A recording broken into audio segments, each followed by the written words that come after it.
welcome to another Zelda podcast. I'm David, one of the hosts of the show, here with my other co-host, Kady Roberts. Kady, how are you?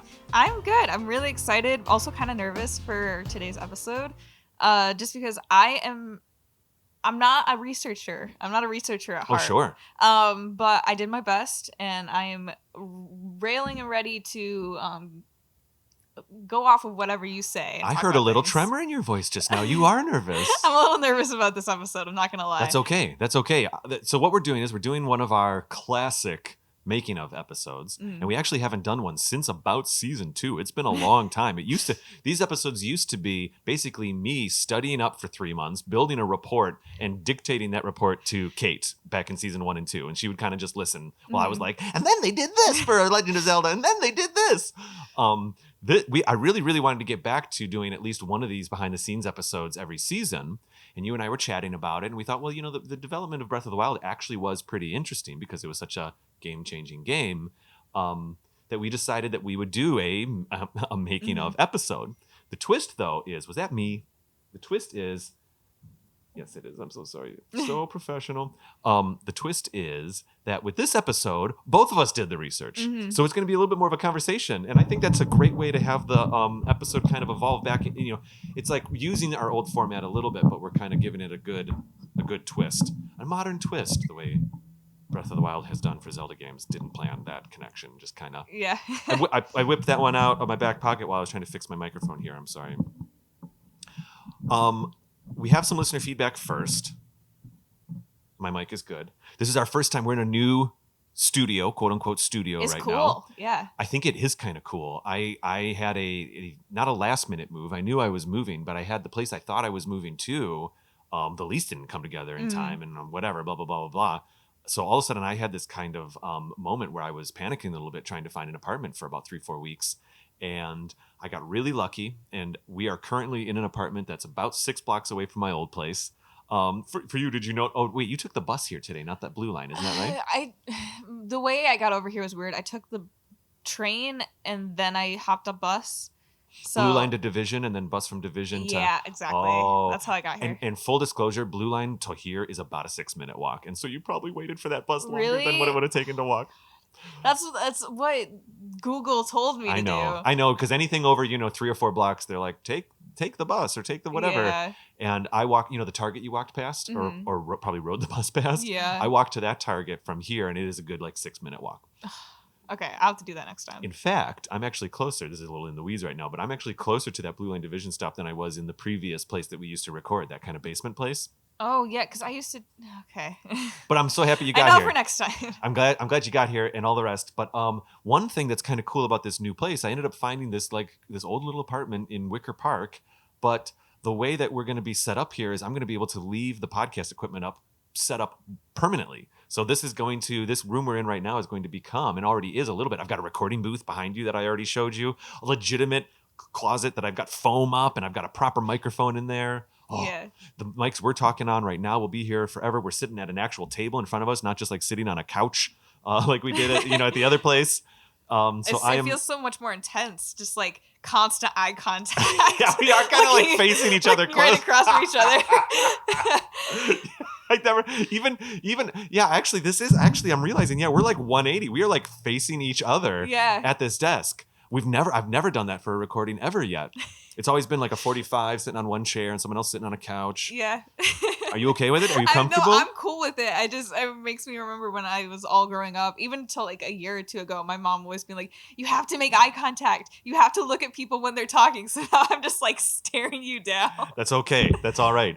Actually, this is your and my first time recording in this space, but I actually got it set up not last minute, but I finally got it all set up yesterday, because the episode you and I were recording right now is the episode right after the episode that we literally recorded yesterday, which was Mazis from the Zelda dungeon coming in, and he and I chatted, which our listeners have literally just heard that episode before this episode. So it's all lining up. However, literally there was less than 24 hours in between that episode and us doing this one. Yeah. For our listeners, it'll be 2 weeks, but it's so cool to be I'm so excited for the second half of this season where we can just have like an AZP space. And I know Mm-hmm. our listeners can't see this right now. Maybe our patron people can see it on the camera a little bit. But the way I've set this up is we've got the desk here to record at. Just beyond the desk are some chairs and a nice TV. So if we ever want to do like Let's Plays or playthroughs or any of these YouTube videos, Mm-hmm. this whole space kind of cascades out with being able to do that. And I really hope that this becomes a little bit of a we've even kind of made it so that TC DeWitt from Studio Demands It is going to be here in a couple weeks, and we've made it so that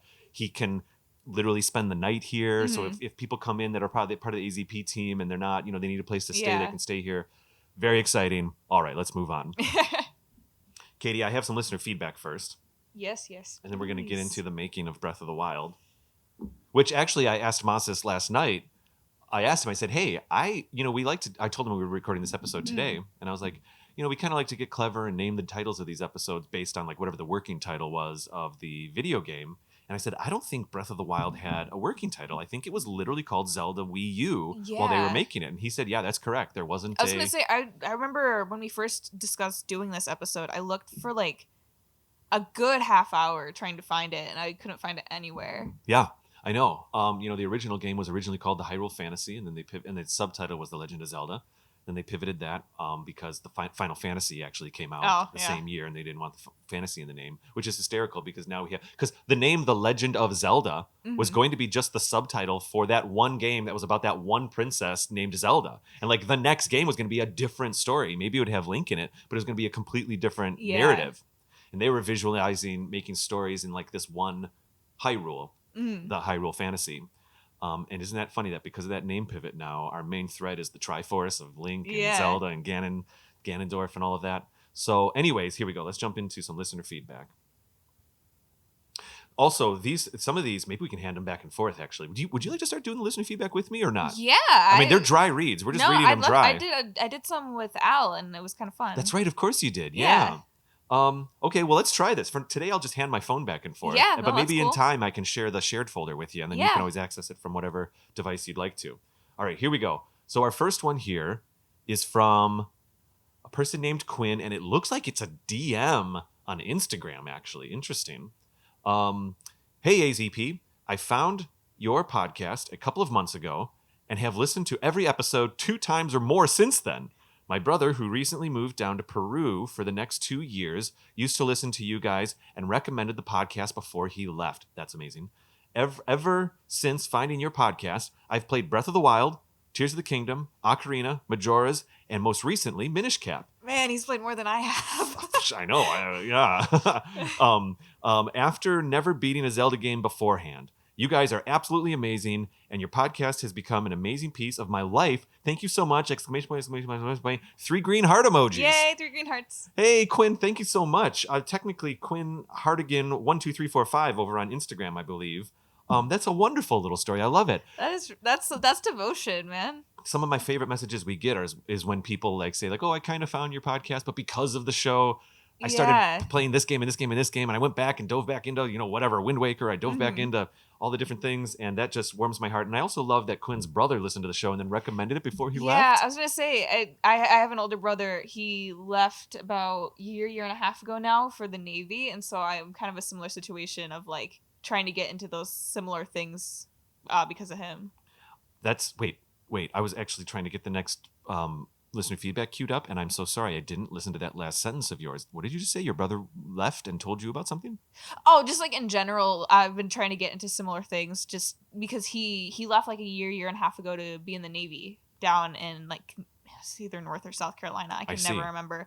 So it's, I get the kind of trying to get into similar things as your older brother, kind of a way to be closer kind of thing. I see now. Yeah, cool. By the way, this is intense. Sitting here looking at each other, I feel like intense. we're in a radio station. We're like on the mics with the little pop filter. I mean, we always use the pop filters, but we're.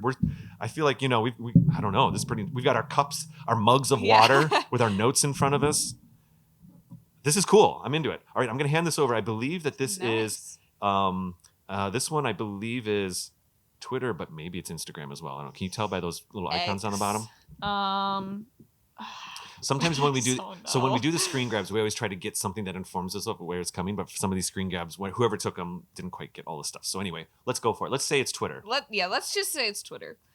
This is at Cecilia. I'm gonna pronounce this wrong. Contador Valley, 1995. I'm so sorry, Cecilia. It says, "Hi guys, huge fan of the podcast. I just wanted to thank you for all the new things that I've learned from you, lore and stuff from the very beginnings of Zelda. I'm in a wheelchair from an accident I had, and besides rehab, there's not much to do, so you guys are my stamina, so geek of me." That's very nice of you, though. "I've listened every episode, and I can't wait for the next one. Also, Twilight Princess is my favorite Zelda, and was my first one. Now I have so much time, and you guys have encouraged me to play other Zelda games like Minish Cap, Ocarina, Skyward Sword, and Link's Awakening. Well, keep up the amazing work, and greetings from Chile. Oh Okay, my bye." goodness. That listener feedback was epic. Yeah. Oh, also it says, "Okay, bye," reading Kate's voice. Sorry, I'm not Kate. You don't have Kate today, Okay, but bye. that is really, really cool. Wow. First off, I hope all goes well with your healing and everything. With your recovery, yes, Yeah, your Cecilia. recovery. I'm glad that you're finding a fun way to kind of spend your recovery, though, playing through the Zelda games, and that we can be there with you through it. I love the comment that we're stamina. Yes, Yeah, let us be. that Let is us be very sweet. that green circle. Also, that's so far away. I know, so cool, right? That is very cool. Thank you so much for listening. Chile. Amazing. Twilight Princess is also my favorite Zelda game. Oh, which is you very don't say. cool. Okay, well, I'll probably mention it every episode now, don't I?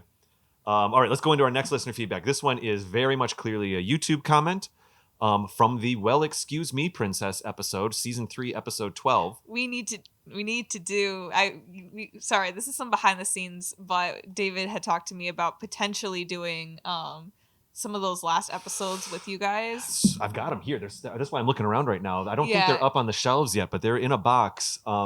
We have 2 or 3 episodes left to review, which we'll do in a single episode. I'm saving it for when TC DeWitt of Studio Demands It comes into town. But when that happens, I'm going to try to have you be in that episode with us. I am so excited about that. Cool. All right. Well, here we go. That episode, Well Excuse Me, Princess. Technically volume 1 or whatever. We did it. We're doing it in like parts. Logan West over here on YouTube says, "I listened to the preview of the Studio Demands It episode, Legend of Zelda 3000. I'll speak to that in a second.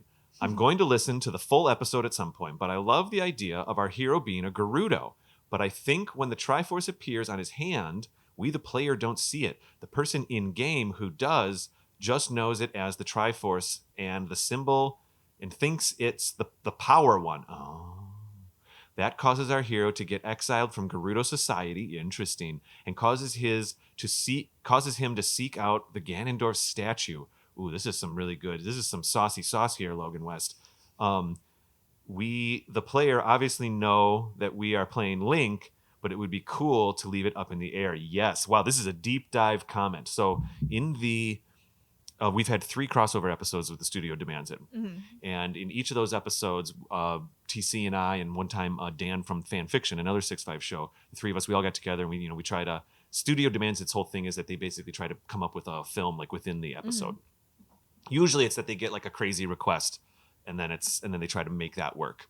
But for our crossover episodes, we were like, all right, one episode was like, all right, a Zelda movie. One was, okay, a Zelda TV show. One was, different things. Oh, one was a Zelda game. And so TC and I, and if you haven't heard this episode, Kady, because we had a preview version of it on our feed, but it's over on Studio Demands It, and I'm going to send you a link because I'm so proud of what TC and I came up with. We were talking about having to make a new Zelda game, and we came up with this story thread that took place after Phantom Tracks or Spirit Tracks, and we posited, what if the Link was Gerudo? I've always really loved. I mean, especially when Tears of the Kingdom first came out or was announced, and everyone was kind of playing around with this idea of like a good Ganon. I've always really liked the thought of like a good male Gerudo. So that's exciting. Well, we were thinking about this. Well, we came up with this idea that I'm so proud of, and it was such a cool. I'm legitimately proud of what TC and I came up with in that episode. I think we came up with the concept of a really cool game, and there were dynamics between Ganon, not being Link's dad, of course, but like being of the same bloodline, and then there's father themes of being disappointed and I'll reject you, so cool. And then you really. So I think the way that started is we were thinking like a lot of times Link's storyline in most Zelda games, the reason he usually wakes up in the beginning is because for all intents and purposes, Link is supposed to kind of start out like a lazy young kid and grow to be a hero by the end of the game, whether that's super obvious or a little bit more vague. But that is kind of a standard thread in a Zelda game. And so at the time we were thinking like, well, what if it's not that he's lazy. What if it's that he thinks he's supposed to be something else? Not that he thinks he needs to be Ganondorf or anything like that. But anyways, we did this whole thing.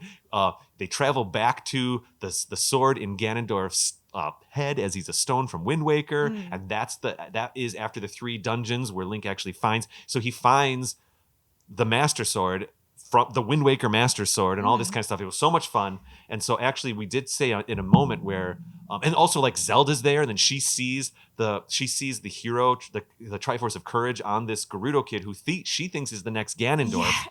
And then she's like, wait, you're the next Link. This can't be. I have to go. And then our Link has to figure out what to do. See, I think that if they ever did something like that, which I hope to God that they do, if they ever did something like that, now would be the time to do it, because now which we're going to talk about today, Breath of the Wild changed everything so much, and then Tears kept changing it more, and now I think that it's like the perfect time to do an even further deviation where it still keeps similar Zelda themes and everything that we love about Zelda, but it would be so cool for them to do that, where it's like, okay, what if Link was a Gerudo? What if something like changed with the Triforce? Yeah. What if Ganon was good this time? What if you play as Ganon this time? Just, I don't know, it'd be so cool. That gets me riled up. It was a fascinating episode to put together. We technically called it The Legend of Zelda 3000 as a little bit of a joke, because I think the request that came in was like, could you make a steampunk Zelda? Was the quick request. That was like what came in from the fictional studio.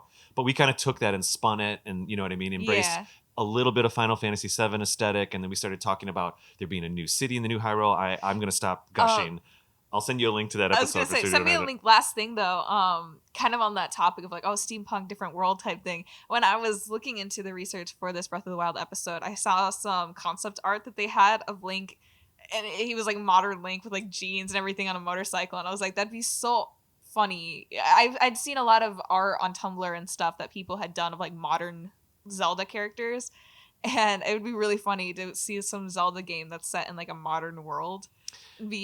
I don't know how they would do it. Well, the thing that we were exploring in The Legend of Zelda 3000 in the beginning, we were trying to craft where the narrative would go. Once we put some of these hooks together, once we got the whole like Gerudo Link thing going, there's a lot of things that fell into place that made sense with the characters. Zelda was reacting in an appropriate way. Ganondorf was reacting in an appropriate way. It was really fun. It started coming together. But when we first came up with that, it was because we spoke about how Zelda games, it's so funny. Maybe you and I have talked about this on mic. Maybe we haven't. But, you know, like it even happens in Breath of the Wild. It's like 10,000 years go by. Yeah. And it's like, what? They're still using swords and hammers? Well, yeah. It's like they should be in outer space by now if 10,000 years have gone by. You know what I mean? And so Zelda always kind of exists in this timeless, pseudo-ancient kind of thing. I think some would argue, and we even have a blog post about this on our website, some would point out that we're kind of dealing with sci-fi in Tears of the Kingdom and Breath of the Wild anyway, with like, the Sheik attack is kind of sci-fi. It always made me laugh with the like electric proof armor that you can get, because it'll be like, so they say this is made of rubber, this ancient material that, and I'm like, why?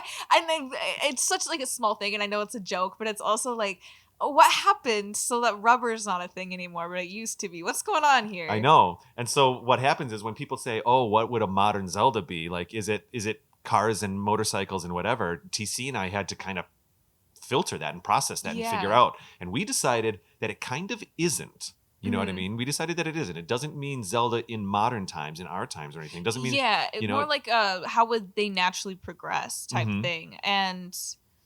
yeah, I mean, I can't think of any examples right now. But... if I may, the way we kind of sussed it out was we said, okay, it's not going to be future, but we'll embrace the steampunk aesthetic, because we decided that New Hyrule from Spirit Tracks would be where this new city was built. And then we kind of went, okay, and then now they got a little bit of tech, because in the Phantom Hourglass Spirit Tracks story part of the timeline, I mean, there are like proper steamships and boats and things like that, where there is that's why we kind of pivoted off of that part of the timeline. Like there is machines that are functioning in a way that you and I would understand to be like a normal automobile type style technology. All right, let's keep moving here because otherwise I'm going to talk about that episode for the next hour. This one looks like a quick one. We got one more. Okay. We have two more. I don't know what this is from. That's a iTunes review or Apple Podcast review. Apple Podcast review. Okay, thank you. Always Amazing by Zelda for Life 08. Great pod that always keeps me entertained when I am bored. Keep up the amazing show. Thank really you so much. Short and sweet. A quick really one. Appreciate it. Yep, we always love our, any kind of review. Always helps the algorithm, especially on Apple Podcasts. This is true definitely. on Spotify as well. Spotify has a new feature where you can literally leave comments under episodes now. We see all of those, and it also helps the algorithm. So if you are listening on Spotify and you're inclined to chime in these kind of like basically on Spotify, when you're done listening to an episode, it'll say something like, did you like the episode, or what are your thoughts? And people are prompted to enter something if they want. And over on Apple Podcasts, leaving a review, it really, really helps us get into those like, you like this show? You might also like this show algorithm. And so we always appreciate it. This was a 5-star review by Zelda Fan for Life 08, and thank you so much. This one's crazy. It's YouTube, and it's cropped in like the strangest way. So I'm going to read it right now. Season 5, Episode 1, Favorite Dwellings. I have to zoom in and scroll. Oh, it's Marker Owls. He's one of our patrons. He's been with us in some of our hangouts. All right. Marker Owl says, listening to this episode again because I love it so much. I've said it before, but I really enjoy Selmy's Spot or Calip's Cabin in Breath of the Wild. Also, I'm going to need the name of the book series Kate said she was reading about the guy with his pet wolf. We've read this one. We have read this one. I remember this one. All right. Well, Mark, you got a second read.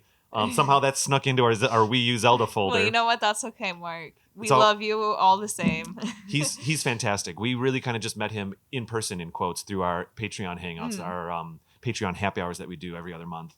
And it was a real pleasure. Yeah, and also I remember when we did read that the first time, I couldn't remember what Selmy's Spot was, and we were like, oh, maybe it's like a water type place. It's not. Yeah. I played Tears again, or I played Tears, and I remembered Selmy's Spot is the snowboarding place. The shield surfing. Oh, okay, cool. Selmy is the one that teaches you. So, sorry, back when we first read that, I didn't know what you were talking about. I do now. There it is. Well, no problem representing Mark one more time. The way we usually do this is we literally have folders, and we take our screenshots and we move them into folders for the episodes, and then we move the folders into an archive. But apparently a few snuck through, and that's okay. That's okay. Kady. Yes. Breath of the Wild. It's a game. You heard it here first, folks. Have a great night. We can find us at anotherzeldapodcast.com. All the research I did. It's a game. Yes, it is. Bye-bye. I think I'd like to start. I think I could set this up with a little bit of pre stuff first here. I'd like to speak a little bit about the inspiration for Breath of the Wild. So we're going to be talking about the making of Breath of the Wild today, which again, its working title was just WiiU Zelda. I remember that, Breath of the Wild's, it has its roots in some previous Zelda games, and I'll speak to that when we get to the appropriate points in this conversation. But, the Zelda game after Skyward Sword really was this like tech demo that came out for the Wii U, where Link was in these like basically Twilight Princess style graphics, and he was fighting kind of a Goma spider and stuff. I don't know if you've ever seen this video based on your face right now. I've never seen the video, but I know what you're like. I know what a Goma spider is. Yeah. So I am following. There was like this kind of like high-end graphics thing, and everyone's like, that's going to be the Wii U Zelda or whatever.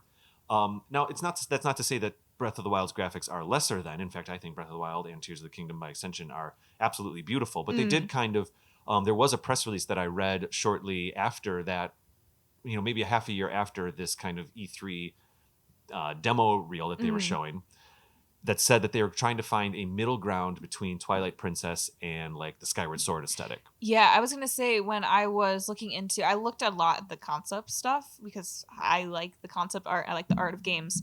And I was interested to see a lot, especially the early concept art they had of Link was so much darker and grittier. And a lot of them, he looked a lot older. Yeah. And I think it's funny seeing how like it kind of had a 180 where now he's like a lot younger looking. He's like a lot brighter.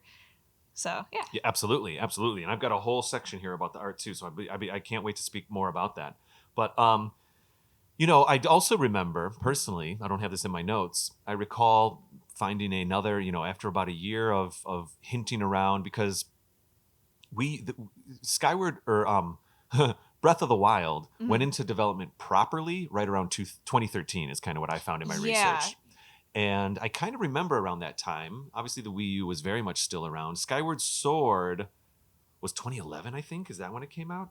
I was gonna say I cannot speak to Yeah. this. Yeah. Skyward Sword was released in 2011. And Okay. so they took off for a couple of years, just kind of like, relaxed for a little bit. Mhm. And we all know that basically Zelda games come out every 5 to 7 years, which is to say that Zelda games come out every 5 years and then get delayed 2 years. Is And usually now how we're it goes. also in a new cycle of remasters and remakes as well. Well, I'm actually happy you pointed that out, and that is a strategy by Nintendo of America specifically, but maybe all of Nintendo. Mhm. Doug Bowser of Nintendo, the CEO of Nintendo America, he has actually said for years now, for the past 6 or 7 years, he said, "I want a Zelda game every year." Yeah. And so to facilitate that, they do like the spin-offs and the remasters and all of that. Mhm. I can't wait. So anyway, so in 2013, there's this idea of that the team was kind of thinking about. IG Numa was still the main producer. Shigeru Miyamoto was kind of more. Mhm. He was a little bit higher up. He didn't have as much to do with this game. In fact, there's a famous video of IG Numa showing Shigeru Miyamoto like what they've done with the game so far. Mhm. Shigeru, he's gotten a little bit higher up at the company, and he's these days handling theme parks and things like that, Yeah. and movies. But he was also the original creator of The Legend of Zelda, the 1st Mhm. game. And he and Eiji Aonuma actually met each other. Well, not met, but one of their big projects together was that Eiji Aonuma did some of the dungeon design for Ocarina of Time, Mhm. which Miyamoto was the main producer Yeah. for. There was also a director for this game, and I don't have his name in my notes right now, and I feel bad. Maybe I'll find it on my break. But Aonuma was kind of the main producer. Anyways, Skyward Sword itself came out for the Wii, and it was. I actually looked this up because my recollection of Skyward Sword is that it kind of received mixed reviews when it came out. It kind of came Mhm. out with not lackluster, but it kind of came out, and Yeah. there was kind of an embarrassing E3 where Miyamoto was showing the game off and the controller wasn't working right, and they really weren't able to show off the graphics the way, or the whole game even the way they Mhm. wanted to. It was a little lackluster, unfortunately. But when the game finally came out, the three main criticisms from even though I actually looked this up, it actually received a 93 out of 100 on Metacritic. It actually Yeah. got great reviews by reviewers, but some of the critiques and maybe a bit of the community was that the motion controls were less than desired at the time, even though Mhm. this was supposed to be the game. Twilight Princess had motion controls tacked on. Yeah. Skyward Sword was supposed to be the game that really properly used motion Oh, controls. I could feel it when When you played the HD when I was one? playing the HD. I was like, "Yep, this is a motion control game," Yep. which is fine. I'm just not the biggest fan of motion control games, which is good because you can flip them off. I loved using the Pro Controller for Skyward Sword and Skyward Sword HD. I mean, Yeah, I did, but I don't know. I'm used to just using old fashioned controls, I guess. sure. Well, so that was one of the criticisms, in that it was that, some of the motion controls were kind of fun and cool in Skyward Sword, but at the end of the day, they weren't quite as accurate as maybe Mhm. some wanted. That's fine. The graphic style was slightly controversial. Really? Yeah, I don't know if you've seen much of original Skyward Sword in action. I know you Mhm. played the HD version, and I think the graphics are updated in an appropriate way for the HD version. I spoke about that in our Skyward Sword episode, but the Wii was not tremendously powerful. Mhm. It was really kind of a GameCube, and they had the equivalent of like an Xbox chip, and they weren't even Yeah. they were like on the same circuit board, but they didn't even like speak to each other. So the programmers would have to use one chip for some things, another chip for another thing. It's a whole thing, but we won't get into it right now. So it wasn't that strong. It was basically as strong as a GameCube. So it could basically handle, let's say something like Twilight Princess is just, if we're going for broad strokes here. And Skyward Sword, one of the most famous ways to, if you want a world to feel big, Mhm. and you think about the Nintendo 64 days, one of the most famous ways to have your world feel big, but to um, have it not be as big, is to have a layer of like fog in your game, so you don't have to Oh, render stuff in the distance, yeah. right? Mhm. And so games like Turok for Nintendo 64 famously have like you can only see like 20 feet in front of you and Mhm. all these kinds of things. Ocarina of Time has tons of fog. That was a whole thing with when the Nintendo Switch Online service came out. The fog wasn't quite rendered right, and they fixed it now. Mhm. Fog's important for these games, but they wanted, with Skyward Sword, the team wanted to try something a little bit different. And someone somewhere came up with the idea of, well, what if we instead of fogging things out, basically as the polygon count gets lower in the distance for something and the graphics get worse, and normally we have to hide that with a layer of fog, what if we blur it, basically? And then they came up with this idea. So there was this post-production filter where there was, as things were more in the distance, a literal filter would be applied as like a sheet in the game. Imagine a stage, and you might have a bunch of different scrims, right? Yeah. And so each of these scrims are transparent, but they have instructions to apply a blur filter to them to give a little bit of like a depth effect. Yeah. This is all over Breath of the Wild these days, by the way. When you zoom into your Sheikah slate, there's an actual depth focal point that racks and everything. It's awesome. That's an extension of what I'm talking about right now. But what they did was basically in Skyward Sword, they'd find a little pixel and then blur that pixel out and make it real big. And it made this really beautiful look that made the whole game look like it was not cell shaded, but it made it look like it was like painted, like oil painting. And I think that aesthetic continues into Skyward Sword HD, and I think they did it right. Yeah, I think I mean, like you said, I really only know from the HD version, but I love the art style. I think it's gorgeous. So I agree. And there were many times with Skyward Sword. Now take that resolution, put it down to 480 by 220 or whatever it is, whatever the standard television version was for the original Skyward Sword. And as your camera would move, sometimes these little blur filters they'd pick up different pixels and they'd start to, sometimes the game would like almost shimmer, and sometimes it became a blurry mess. And so that was another critique on the graphics. Technically, the graphics had a lower polygon count than like Twilight Princess and stuff like that. The trees were just flat panels again because they were going for this painterly art style. I don't want to focus too much on Skyward Sword. I just want to point this out. I can't help but talk about what they did with that game, though. It's interesting. I like hearing about it. So they came up. So I actually want to commend Nintendo for trying to come up with a style aesthetic that would help them render stuff in the distance. You can have, if a house has a million polygons to it, or 200 polygons to this little house or a door or whatever in a video game, and if in the distance you want to render it with 4 polygons because that's all your system can handle, instead of that door looking terrible in the distance, it can look terrible, and then you put the little blur filter on it, it looks like it's painted, right? Yeah. Technically, that's awesome. I was going to say, when I still draw sometimes, but especially when I was first kind of getting into it and drawing like digitally, that was something I saw a lot of people online saying, especially newer artists as well, saying like, oh, you can just draw like an awful background, and then if you blur it, then it looks amazing. And I was like, this is the strat. Yeah, exactly. So, but so sometimes it was beautiful, sometimes it was a blurry mess. And then last but not least, the game Skyward Sword was delayed also 1 year to make it have more. But the backtracking in Skyward Sword is intuitively obvious. That you're literally backtracking 3 times to each location. Left a lot of people something to be desired, where they were used to something like Ocarina. Even though the areas in Ocarina were less dense and a little bit smaller, at least you're going to a lot of these different locales. Okay, fine. Yeah.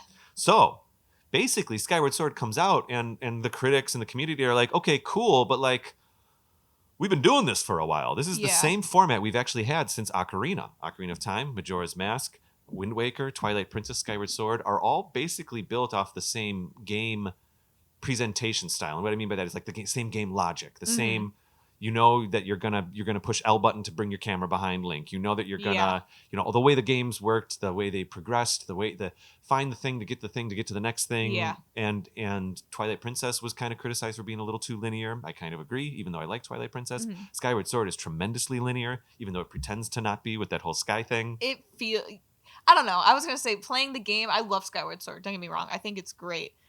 It's linear. It feels linear when you're playing, and not necessarily it's a bad thing, but yeah.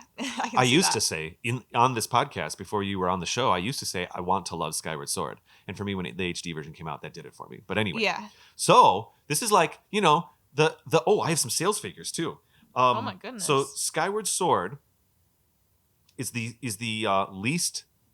least performing. It's sold the least out of all of the mainline Zelda games. And by mainline, I'm saying like these kind of big 3D console-based games that come out. The Wind Wakers, Twilights, the Ocarinas, and all of that. So it sold, in its span, Skyward Sword sold 4 million units.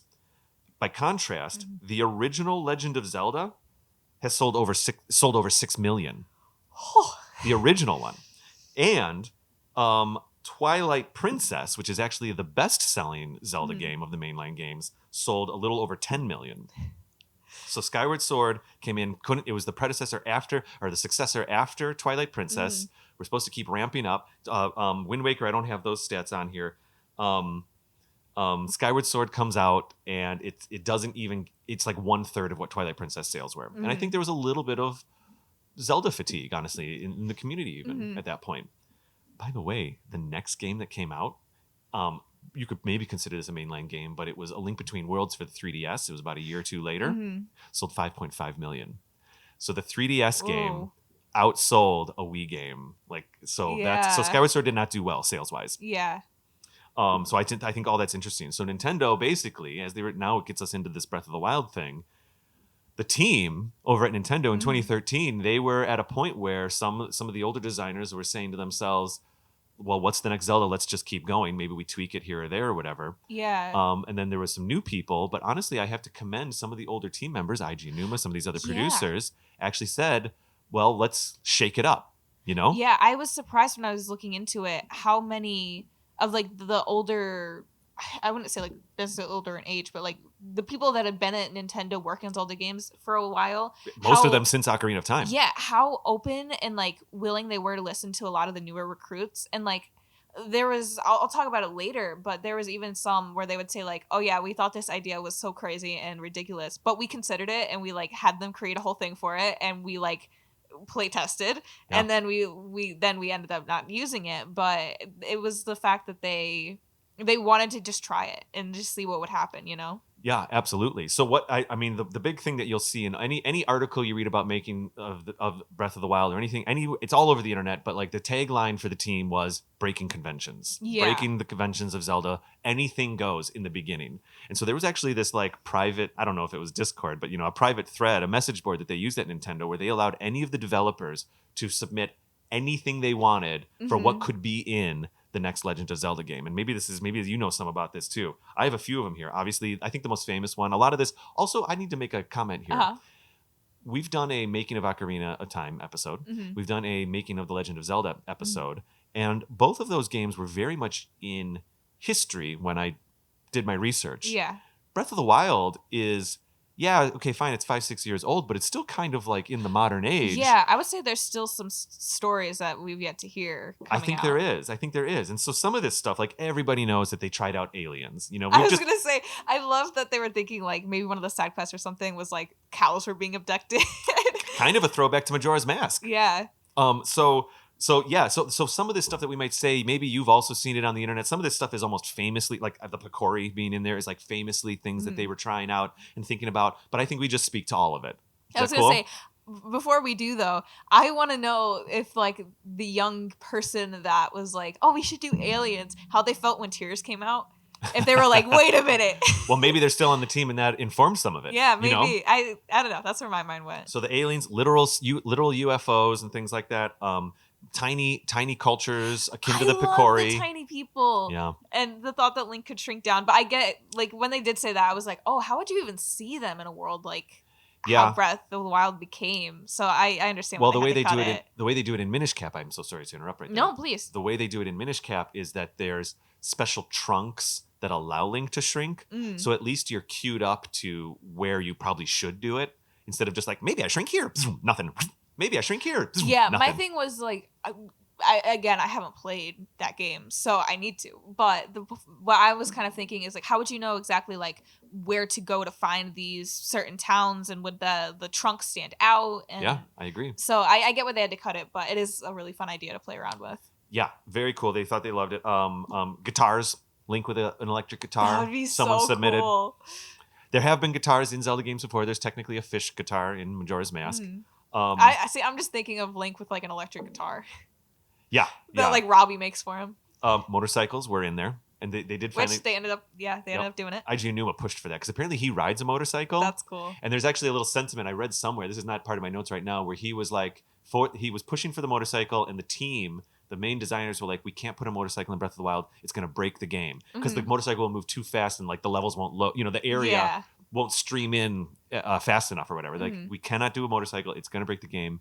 And he finally said, well, let's have it be the final DLC reward because there's nothing else to do after that. And so if it breaks the game a little, no one's going to care. I'm paraphrasing, but that's basically what he said. That's so good. And that's how he campaigned to have the motorcycle be put in Breath of the Wild. He's like, well, how about it's the last thing they get? And then who cares if it breaks the game? I mean, the designers did a good job, and because from what I've heard, it hasn't broken the game, so that's good. Yeah, I mean, yeah. You can see stuff load in a little quicker sometimes, Yeah. but it's totally fine. And then, what is this? Oh, Link as a Cyborg was another one that got submitted. I saw a lot of those, which again, I wonder if that was like an inspiration for Link losing his arm and getting like the one arm in Tears. I mean, I agree. I think some of these concepts have been revisited a little bit in Tears of the Kingdom. But anyway, I feel that this entire, I really am happy that they tried and anything goes. Let's put it all out there. Let's throw every noodle of spaghetti against the wall and see what could happen. Yeah, I don't know if you saw, there was a video because they ended up like the people that came up with the idea wanted it so bad they created like an actual like programmed thing to show like the heads to be like, look at this, like how cool this is, we need it, and they ended up doing it. But it was basically like they wanted a level where like Link is running through like 5 different like giant robots fighting each other and throwing lasers at each other, and it looks insane because it's just Link running with things blowing up and lasers being flown between these different like robot people. It's crazy. Well, and then some of that becomes the divine beasts and stuff like that. Yeah. That's interesting. There's a little bit of Shadow Colossus in there too. Then that's also interesting. It looked like a Shadow of the Colossus type thing. Fascinating. Well, anyway, the Switch. One of the things. So what do we have? It started in 2013 with a planned release for 2015. Yeah, I remember looking and they said a lot of their concepts are early promotional material. That's what it's called. Had 2015, and then they were like, okay, well, we're gonna add a few more things. It'll be fine. So we'll say the 2016, and then they're like, well, we're gonna add a few more things. they kept. I'm fine with it. Absolutely. I've always said a well-baked Zelda game is always better than a rushed one. Yeah, I mean, throwing it off Zelda, a huge thing was when Cyberpunk 2077 came out, and everyone was like, just why did you release? Just wait. Yep. And they couldn't because for Cyber 27, blah, blah, blah, the higher ups said this is the date and this is what we need for our quarterly financials. And one thing I like about Nintendo is that sometimes at the risk of not having, if they're looking for a certain game to perform in 2015 to help their literal stock, they don't mind pushing it back and not rushing it. There's been 2 times where Zelda games were a little rushed. And I think you can kind of tell. Well, that's the thing. You can always tell when a game is rushed. Can you guess which 2 they were that got rushed? Ooh, that rather did not get extended. They got extended a little bit, but then it was like, no, the game needs to come out because we need it. Okay. There's 2. I was gonna say immediately I'm thinking Skyward just because of how you were talking. That is one of them. And then my other one, I want to say Minish Cap just because I don't hear people talk about it a lot. Okay, that's not it, but let's try one more. You haven't. Okay. There's one. I see because you haven't played all, but there's one game that the second half of it is really stretched out. Oh. And disparate. And it was at a time. It was at a time in Nintendo's history where they were starting to struggle a little bit. So it was before the Wii. I'm giving you a ton of hints. I'm trying really hard. It's Wind Waker. It is Wind Waker. Okay, I was going to say Wind Waker, but I didn't want to say Wind Waker because I knew that people are talking about it getting like a re-release or something like that. And I also, one of my roommates now, she's like, Wind Waker is the best game. I love Wind Waker. And so I was like, I want to say Wind Waker, but I don't know if that's true. No, it's all right. The first half of Wind Waker is phenomenal. That's the quick version. That's probably why, because I only ever hear people talking about like the first part of Wind Waker. Yeah. So anyways, so that, planned release for 2015. Also, I did want to say, I love that Nintendo or the Zelda team went with this whole like anything goes idea because because how are you going to innovate if you don't just get crazy? Yeah. If they let anything go, Link with an electric guitar and space aliens is the last thing you ever think about when it comes to a Zelda game. But they needed to go there so they could kind of break the seal, this convention of almost 20 years of making Zelda games exactly the same way. Well, that was the thing too. I saw, this is another thing that they had kind of animated that I was able to see when they were originally deciding what they were going to keep in the game or what they were going to implement mechanically wise. They actually made Breath of the Wild into a 2D game. Indeed they did. Which looked really cool because it looked very much like the original Legend of Zelda, and they would kind of like implement these ideas, and My cat just got fed. I'm so Schrodinger sorry. is running around. He's very cute. Oh my Anyway, gosh, sorry. I have to reprogram that feeder.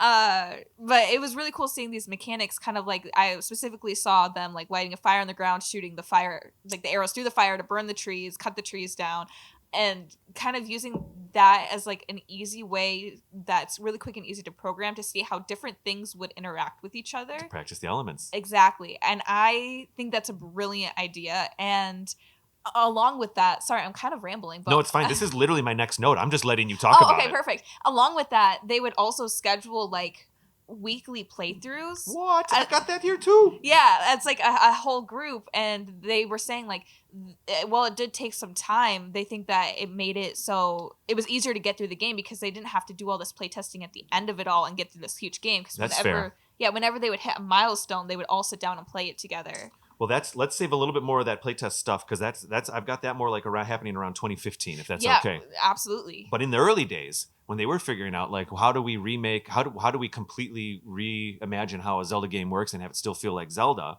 You're absolutely right. That was the idea. Was they kind of said, well, what if it's really easy and quick to program basically a version of The Legend of Zelda, and if we want all these elemental controls, we can start practicing. And some of the things they discovered were like, well, if wood can burn, because really what you're doing is whenever you're doing systemic gameplay where items have elemental properties, you basically are building these items and then you're tagging them literally in the code. It's like, this is a thing that's made of wood. So then all of the rules that happen to wood are applied. Yeah. And that's also what I saw when they were talking about the metal weapons and stuff. They were saying like they needed to they wanted to have lightning, but they're like, why should they care about lightning in a game? And then they were like, well, how does lightning interact with metal? Okay. Now we just also created a reason why they should carry wood items with them because maybe they could use the metal. And then also with like, being able to use these metal items in a lightning storm to attack other monsters by like throwing it at them and things like that. So all just kind of like interacting and like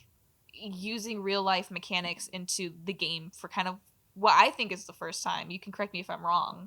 No, there's a little bit of light physics in Wind Waker, a little bit of light physics in Twilight Princess, but it's all like within a certain space. It's certainly not systemic and it's not part of the main game code. But they're to speak to the elements, they've discovered things like, well, if water moves and things float down a river and a log can burn and it burns the things next to it, you can burn a log, put it in the river, and start burning other things down the river. Like they would discover these things before, so they could play around in this little 2D game and try all the different things out and then try to figure out how it might work in a 3D game, which is cool. There was one other thing that IG Numa spoke about in many different interviews that I found, where he desperately wanted to create what you and I would call an open world. You know, he says like an expansive world, a huge world, whatever. Yeah, I think I saw open air at one point. Open air? Okay, interesting. In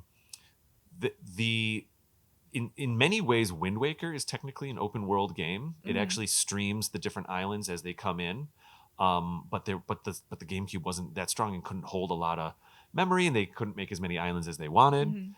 Skyward Sword pretends to be open world with that kind of flying around in the sky thing, but it's actually that is not open world because it loads all of the sky gets loaded at once when Link is in it. It's not stream loading, as you move around. Where technically Wind Waker stream loads. Technically, as you move towards an island, it loads an island up. But it's loading an island, not an entire mountain range and 20 trees and all the stuff, right? So the team. IG Numa has said it many times that they finally were given a really large team to do the WiiU Zelda, and they finally had the resources to try to do this. So that's when they started exploring with open world concepts. Another thing that was really important is that basically IG Numa wanted to cut out any kind of loading so that you're not loading. So in Skyward Sword, there's loading. Yes. And every single Zelda game has loading. Even when you go from like one part of Hyrule Field to another, a lot of times there's loading, unfortunately. Yeah.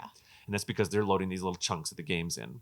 And to accomplish zero loads or zero visible loads, because it's loading constantly. That's how a streaming open world engine works. It's constantly loading the things in. But another thing that was really important to IG Numa apparently was to be able to not have to load to walk into a building. Yeah. And so that's actually a lot more complicated than people realize. You think, oh, you just open the door and you walk in the building. Well, no. the density of assets that are inside a building, all the little pots and pans and cans and curtains and the little stuffed cats that are on the side, all the, the wrinkles of the Yeah. blankets. There's a ton of polygons rendered inside those buildings. And you don't want to be rendering those polygons if you're outside the building and can't see them. Yeah. It's going to slow the game down. So they had to figure out a way to not load. And basically the way you fix it in the olden days is character walks through door, you'll load the inside of the building, right? Well, it's a little bit different. So if you walk up to a cabin in Breath of the Wild, it's stream loading the environment. The rivers and the trees are all loading in different ways. But what they do is they hold off on the load inside a cabin, and they technically use a thing I don't really want to talk about too much, where it's the same effect that's used for the shrines in Tears of the Kingdom, where it looks like there's a room beyond something, but that's technically not geometry. It's a projection onto a polygon. So they have like preloaded projections of the insides of these cabins. So when you look into a window in Breath of the Wild from afar, you can kind of see what's going on in there. Yeah. But I digress. The important thing is that there's a very small perimeter around the building that when that happens, then it starts loading in the assets so that when you actually walk in, all the stuff's loaded. Nice. That's awesome. That's like they actually had to figure that out. You know what I mean? Yeah. I also saw when they were trying to decide, because they wanted it to be this huge open world game. They wanted it to feel huge, and they didn't really know how big or whatever. They ended up deciding, because a lot of the people that worked there were from Kyoto, and Nintendo is stationed in Kyoto. So they decided to use Kyoto's map as an idea. Yes. And so you can see like, it's really cool because you can see like the map of Kyoto and be like, oh yeah, this literally looks like the 4 regions in Zelda. And they even use real life locations. Exactly. Himeji Castle is what they placed that. They kind of put Hyrule Castle where Himeji would be. There was a temple called the Kayomiza Dorna Temple, and they kind of said, well, that's basically what they did was think like, well, okay, what is it like if we live in Chicago right now, you and I? Yeah. So we might think, well, what is it like to go from the John Hancock to the Willis Tower? What does that feel like to walk through downtown? And then, okay, well, that takes about 40 minutes, and that I'd be about this tired when I do it. Would I be inclined to go from the Bean downtown Chicago? Would I be inclined to walk out west to Wicker Park where we are here now? Yeah. You know what I mean? That's like a 50-minute walk. It's a 10-minute train ride, but whatever. And so by using a real world analog like Kyoto, they were able to emotionally depict how far things should be in the game.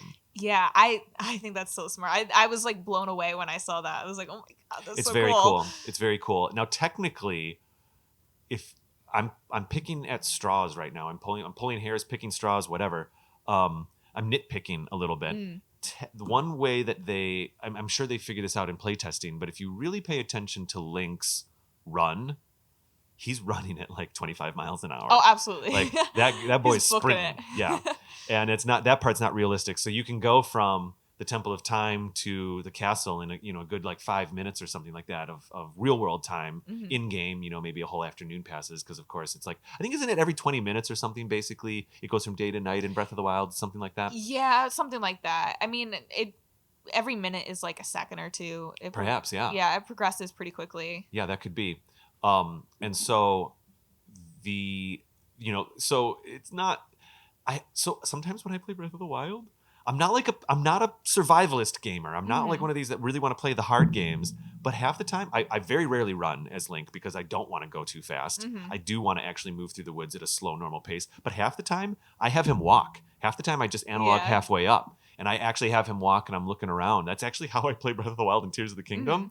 And I only run if I'm trying to get away from an enemy, it's stamina or whatever. But sometimes you are just trying to get across the field and you're just going for it. Yeah. Anyways, I digress. So at this point in development, the game's still on WiiU. Eiji Aonuma has this kind of famous video where he shows it off to Miyamoto, and he's holding a Wii U controller.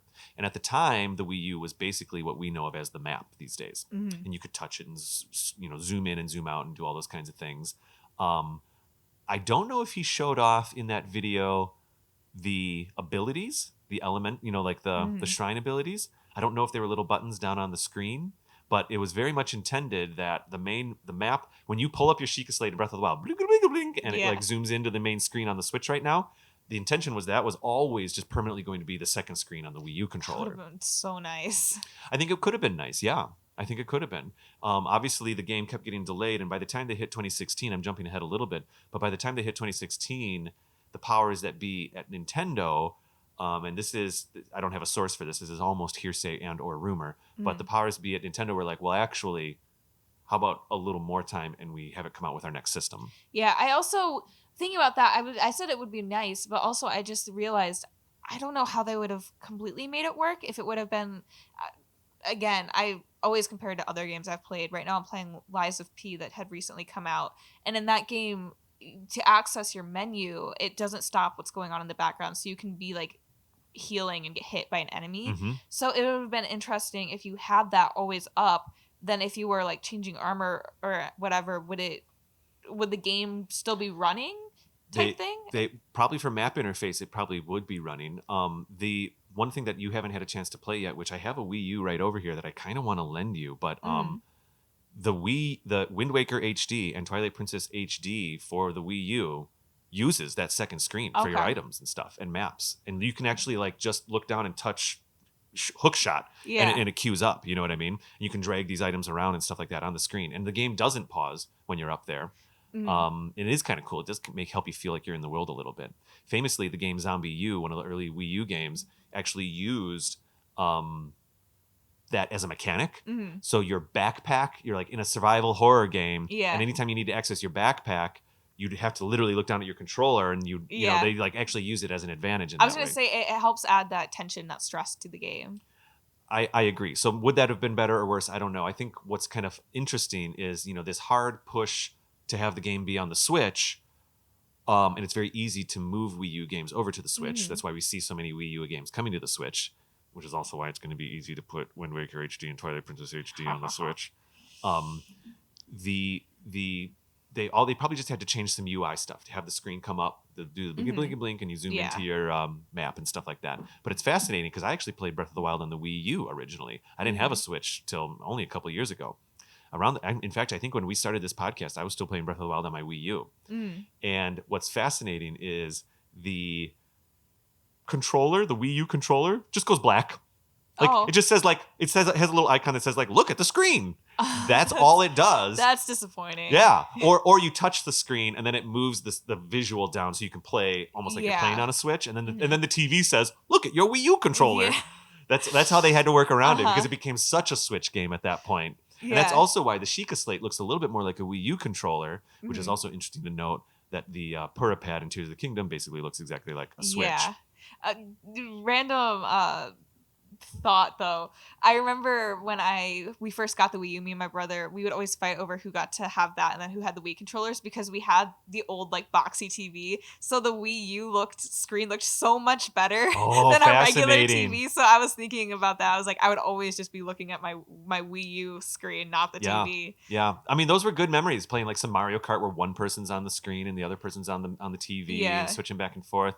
The Lego games worked really well that way, actually.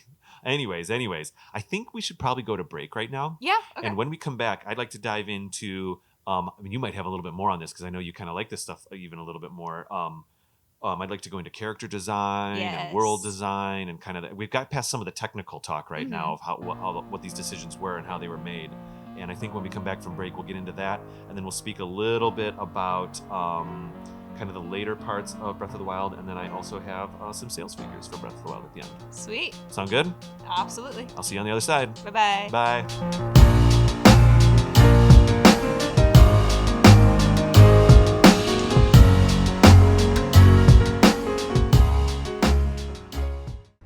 It's the first day of school, and I'm walking around downtown Chicago with hundreds of other students.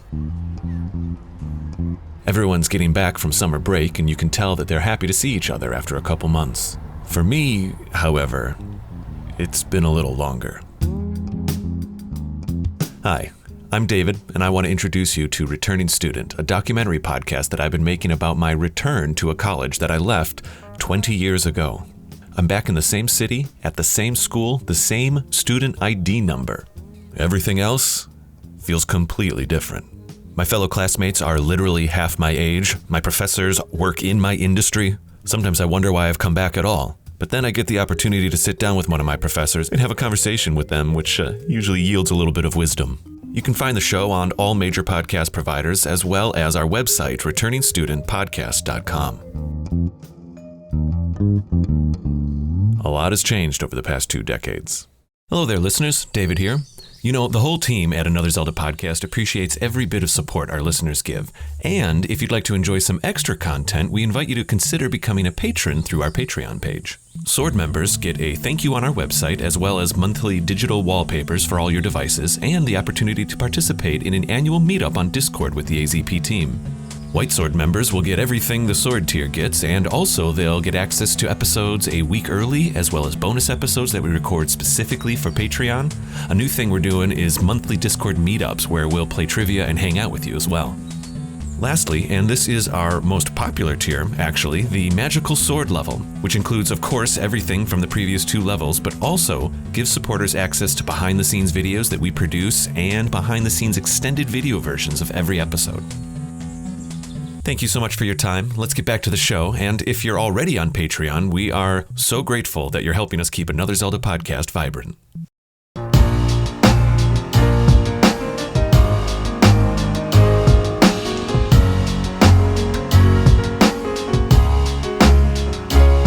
All right, we are back. Kady, we have jumped around on the timeline a little bit, but I'm happy that the conversation is just kind of flowing naturally. I do think, as I said before going to the break, I think it would be very nice for us to dig in a little bit about how Nintendo handled the character design, and maybe I can get us rolling here. Actually, I just thought of something. Please do. Well, I have a quote from IG Enuma. I have 2 quotes, but I'll use this one for now. He mentioned in an interview that occasionally, this is a hot take a little bit, and I do think that this is Nintendo's / IG Numa's / Zelda's strategy sometime, much to the remiss of lore lovers. He basically said that if you start your game with a story and it's too strong, I'm very much paraphrasing right now, it can actually inhibit the gameplay. And that when they make Zelda games, they actually make the gameplay first and then start figuring out a story later. I think that they've done a great job with some of the stories, but it's not, as much as we love the stories, they're not like, well, do you know what should happen is Zelda should get mad, and then this person should get happy, and then this should happen. Yeah. They usually make a game, and then they try to figure out a story around it, which actually probably speaks to some of the consistencies and inconsistencies in Tears of the Kingdom. Yeah, I was going to say, I mean, I'm interested with the tiers thing, because obviously they kind of had the gameplay-ish, Right. but the story was like huge for Tears. Yeah. I mean, I don't want to turn this into a Tears episode, but I do think that the new mechanics in Tears make that game such a sandbox and such a, like, they probably had to tweak that for years. Oh, you know what I mean?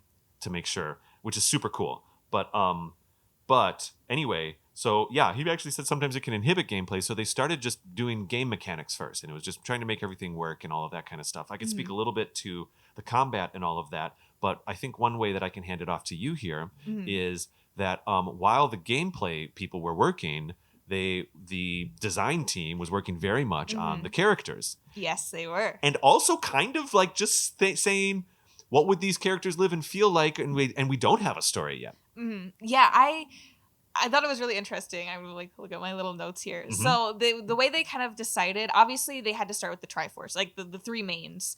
And so they started with Link, one, because he's the protagonist. But what I found really interesting was, for this game, they really wanted to focus on who he was and his personality. So they kind of started with finding his personality first, and then built his design kind of all around that, which I think comes through really well. Yeah, which I always have said that, I think actually when we went to the Zelda Dungeon Marathon, there was a minute where I sat down with like a few of the other like girls there, and we were talking about which of the Links were our favorite. Yeah. And we were talking about, especially the Skyward Sword Link and Breath of the Wild Link, talking about how it felt like those guys had so much personality and so much going on there. Wow. Yeah. And so it was cool to be able to be like, okay, yeah, I kind of read into that. That was very personality heavy. And then they talked about Ganon, and Ganon was completely different, where... Who did? The girls at the women at the Zelda dungeon talked about Ganon? Yeah, a lot of... Oh, well... we talked about Link a lot, but we did talk about Ganon, but it was more so who was like the most attractive Ganon. Okay. That's a different thing. All right, okay, okay. That's a different thing. No, I'm talking about the developers, the character I see. designers, Ganon. I see. But it was a whole different thing with Ganon, and they decided that before they did design or anything about him, they just wanted to fit him in mechanically as a final boss. And so they were thinking, okay, Ganon's going to be the final boss. Let's go around the office. When you think of a final boss, what do you think? He's got to be big. Okay, we're going to make him big. He's got to be evil and glowy. Okay, he's got to be evil and glowy. You know, those kind of things. Until they got all of it together and we're just like, okay, here's this amalgamation of a being that's going to be Ganon. And obviously they kind of turned that all around with Tears, giving him like a whole personality. Yeah. And then the final one was Zelda. And Zelda, they specifically said that they wanted her to be really different in this game. And they wanted this game to more heavily focus on her personality first before they went into her design. And there was actually they didn't really, from what I had read, it wasn't really like a angry debate kind of thing, but there was a moment of dissonance. That's kind of what I'm looking for. Oh, interesting. Where the game developers and like the story creators wanted her personality to really come through. Oh, I think I have a note about this. Yeah, they wanted to give you a reason why you want to save her because you like who she is and things like that. Whereas the artists wanted to focus on, oh, you know, when you first see her, she's so beautiful. Like you feel all these things. You want to save her because she's so pretty and everything. And there was like that moment of kind of headbutting for a second there where one of them was like, no, like we need to make her an actual character. And the other wanted to just make her like a pretty face. And they very quickly came to terms with that because, I mean, who wants to just make a pretty face? And they ended up still making Zelda beautiful. They talked about Zelda was the one that they were still tweaking up until release. Specifically with like they were saying, oh, this cutscene we tweaked a million times because we wanted to like accentuate her lashes and then we wanted to like show the gleam of her hair and make her unforgettable type thing. But yeah, I think the Zelda in Breath of the Wild is the strongest Zelda we've gotten absolutely yet. The most well developed yeah Zelda we've received yet. In a random comment, there was a specific. I was looking at a lot of her concept art, and you know, it seemed like there was a lot of her and her more modern look. But there was one where she had really short cut hair, like it looked like it had been buzzed and was growing out. Oh wow! Type short, and it was gorgeous. I would love to see a Zelda like that in the future. Yeah. Interesting. Well, I could speak a little bit about the fighting mechanics. Yeah. Jump over to that. Yeah, sure. There's something interesting with, I guess, the way Nintendo makes games, because I can't help but think about Miyamoto making Mario games. And kind of famously, whenever, certainly the 2D Mario games, but this is also true for the 3D Mario games, whenever Miyamoto has spoken about this many times, is that sometimes they'll spend weeks, if not more, just trying to program Mario's jump. And does it feel right? Does it feel fun? Does it feel good? They'll make fake little levels to jump around in. Mario 64 famously had just like weird boxes so they could just practice the moveset. And they didn't even start building the game until they knew that Mario's moveset was solid and that it was working and that it was, I am quoting Miyamoto, fun. Was it fun to do? Yeah. And he's also said this about the 2D games in the early days when they were making the early Marios. One of the things that stood out about the fact that Mario had inertia when he jumped was kind of a new thing for the original Nintendo game, and that made it more fun. And then they realized that if they allowed the character to kind of change the arc of that inertia by pushing left or right, that Mario would slow down in the air, or speed up a little bit in the air, that made it more fun and had the player feel like they had more control over the character. And I never realized or thought about this. I've never even considered that a Legend of Zelda game might take a similar approach. But apparently, with Breath of the Wild, because the combat was going to be so different. I mean, you're still Z targeting and stuff like that, or whatever it is, L targeting.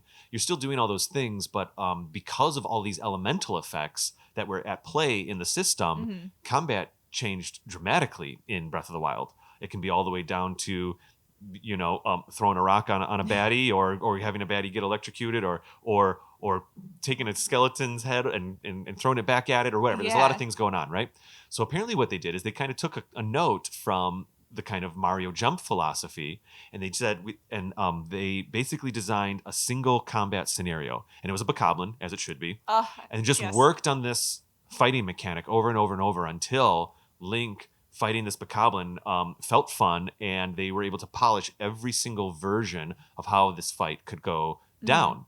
And what I mean by that is like all of the elements. You know, I mean, we've all seen, players like take their sword and throw it at a baddie just so that lightning hits it and stuff like that. Or, using trees to roll down and knock into things, and setting fire to the grass so you can get that nice up. Setting fire to the grass, which might defeat the bokoblin, and then also you get up ahead, above to like shoot an arrow down, the whole thing. So apparently they just worked on this over and over and over until they finally got it right, and then they started to explore what other enemies would be like once they nailed the combat, which I think is interesting because I do think with some other games, maybe some of these characters and different things are getting designed, and then all of a sudden, the invisible wall, a literal invisible wall in a video game and a metaphorical invisible wall in a video game is usually happens when everything hasn't been thought through. Sometimes the invisible walls are for a level are designed, but for example, sometimes you'll sense in a video game, and I don't want to speak to this too long, but maybe a certain kind of combat you can feel when things are patched, like it worked for this character, and then they designed this other really cool character, and maybe you just can't. It kind of happened in Wind Waker, come to think of it. There's certain weapons you can hold, but there's other weapons you can't grab, and so it's all kind of case by case. And you can tell that maybe that concept came up after other choices had been made. So I think it's kind of cool that Nintendo did this whole no, let's make whoa, this is even before really like game mechanics. This is like, let's make being in the world and the combat, and I hesitate to even use the word combat, but just like this, it's technically combat, but it's not just running around with a sword. Is this fun? And then we can flesh it out. Yeah. No, I think that's so cool. And I think that's such an important part with also when we talked a little bit earlier about them trying to design like the size of the map and talking about Kyoto, that was like their big thing where they're like, is this too big where it's like daunting and we don't want to do it? Is it too small where there's no fun place to explore? Or is it fun? It's like a fun size. It's a lot to do, a lot to explore. I mean, maybe we can circle back to the whole playtest thing right now, because this is around the time of this stage of development where the game is on the Switch now. Yeah. And it's true that every 3 months or so, the developers were given a week to just play the game. I almost said a week off, by the way, by accident, but it's not. It's a week to stop, play the game. And there was a full message board system that they implemented into the the engine of the game, where designers could place signs and put comments in, and then they could be upvoted by other designers and stuff like that. That feels very much like Mario Maker. Yeah, a little bit. Yeah. Absolutely. And then also, I'm sure you're familiar with Hero's Path, which is native to Tears of the Kingdom, but it was a DLC thing in Breath of the Wild. Yeah. The Hero's Path actually started as a tool for this process. It was actually created a little bit like Ascend in Tears of the Kingdom, which originally was just a developer tool so that they could pop up and see where they were as they were designing caves and stuff. And then they realized it was fun, and they were like, maybe this should be one of the abilities. But anyway, in Breath of the Wild, the Hero's Path was actually a tool so that when everyone played these games every 3 months or played their sessions, Nintendo could take that data, overlay it, and see where people were going or weren't going. And it's a little, because of this mountain, people aren't going to the other side of this mountain so much. So it either means change the design of the environment, or we now actually know, almost with a literal heat map of where people are traveling on this map, we know that less people go there, so maybe that's where we hide a Korok, or maybe that's where we hide one of the shrines. Yeah. And it's so cool that they used that. And then, of course, they just developed it a little bit more and then allowed it to be one of the DLC features. But it was originally a tool. Yeah. And talking about a little bit with playtesting, they were playing the game. They were also... This also goes back to some concept art and some like design stuff. They were trying to think of what monsters they want to include in the game, because there's so many, like there's a wide array of monsters and a wide array of creatures. Sorry.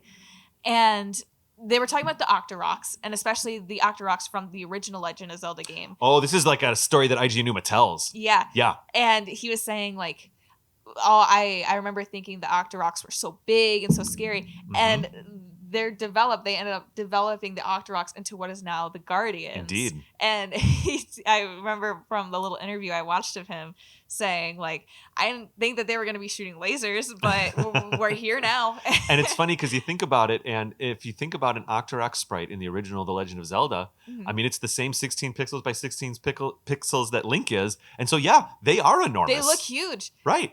Yeah, no. It's easy for us to consider them as like little turtle-looking things, and then of course the Octoroks in 3D have been rendered a little bit smaller. But I get it. I see why he's told this story in many forums. Oh, really? And it's kind of like a famous one that's where the Guardians came from, and I love it. I think it's great. Yeah, I think it's fun to think like, they end up spawning the Guardians from this, but they also still have the Octoroks in there as like little guys to annoy you. Yeah, right. Yeah.